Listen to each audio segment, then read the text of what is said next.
Hey guys, today we're going to be talking about the Tesla Model X versus the Rivian R1S, so that conversation is coming up.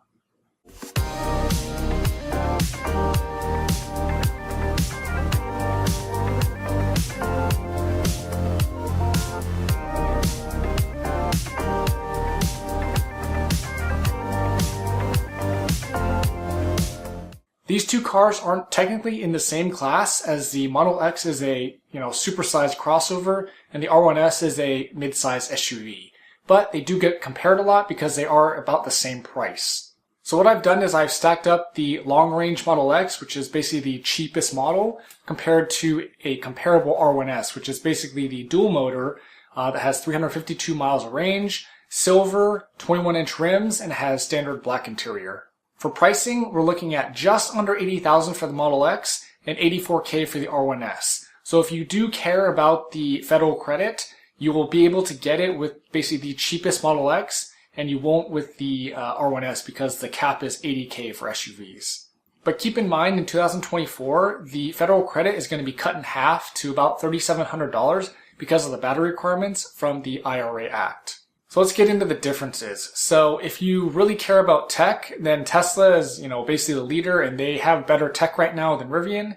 But on the flip side, Rivian's tech is very usable and, very workable, and it works totally fine for me. It just isn't quite as robust as Tesla's. So I think this really only matters if you are like a techie guy and you really want the latest and greatest, then you probably want to go with the Tesla. Driver Plus on the Rivian works fine for me, and in most situations it'll work. On the freeway is when I'll only use it, but basic AP on the Tesla is a better system and can work in more scenarios. Both cars have a lot of comparable features, so if you're just the average person who doesn't really care and just drives your car around, either car will be fine for you. Things like navigation or walk up to the door to unlock all work on the Rivian, but they are more refined on the Tesla. And rightfully so, when you've had more than 10 plus years of a head start to work out all these bugs. So at some point, Rivians will probably catch up and be very, very comparable to Tesla. DC fast charging today is kind of a moot point because Tesla has opened up their network and many manufacturers, including Rivian, have jumped on the network.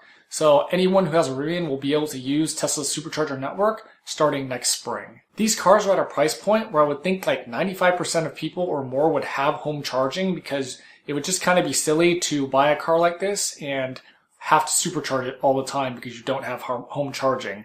If that's the case, you should probably, think about your investments and put your investments somewhere else besides in a car. And if we're talking about road tripping, sure, I don't care. I will pay that convenience fee to use Tesla's supercharger network for the once a year trip, or if that we go on a long road trip, because it's just worth it to have that reliability and be able to charge at many stations. Space, I think, is the big differential. So if we go back to that Model X that we're comparing, which is the cheapest one, that's only a 5-seater, whereas the R1S is a 7-seater that's basically a comparable price. So if we really want to compare apples to apples here, a Model X that's a 7-seater is $83.5K, whereas the same type of comparable R1S is $84K, so virtually the same price. On top of this, the R1S is going to shine in hauling and spacing. So the back trunk on the R1S, it just doesn't even compare to the Model X, and it's quite a bit bigger.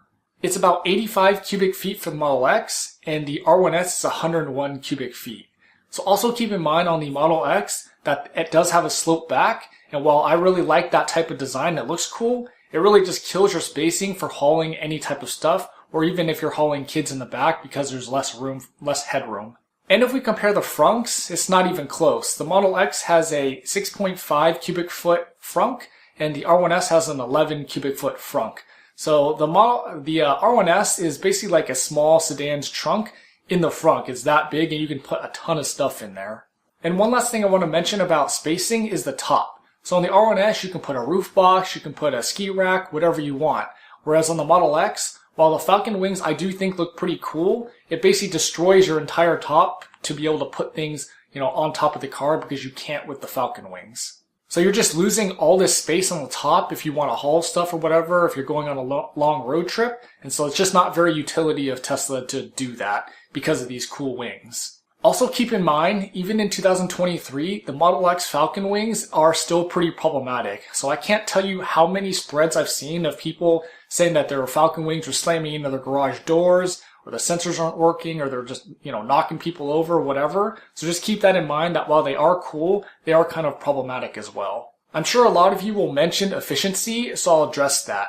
And I'll address it by saying, well, of course the Model X is going to have better efficiency because it's also a smaller car. So you can't compare, you can't defy physics. And with a bigger car means you're going to use more energy. It's just how it is. It's just a trade-off that you have to think about because the R1S is a bigger, heavier, more spacious car and you can haul more things.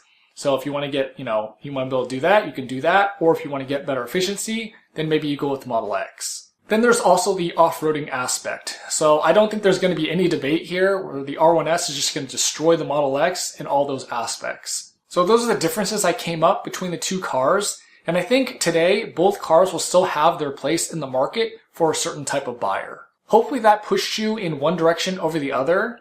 And which one is that? Are you thinking about getting the Model X or the R1S? Let me know in the comments, and thanks for watching.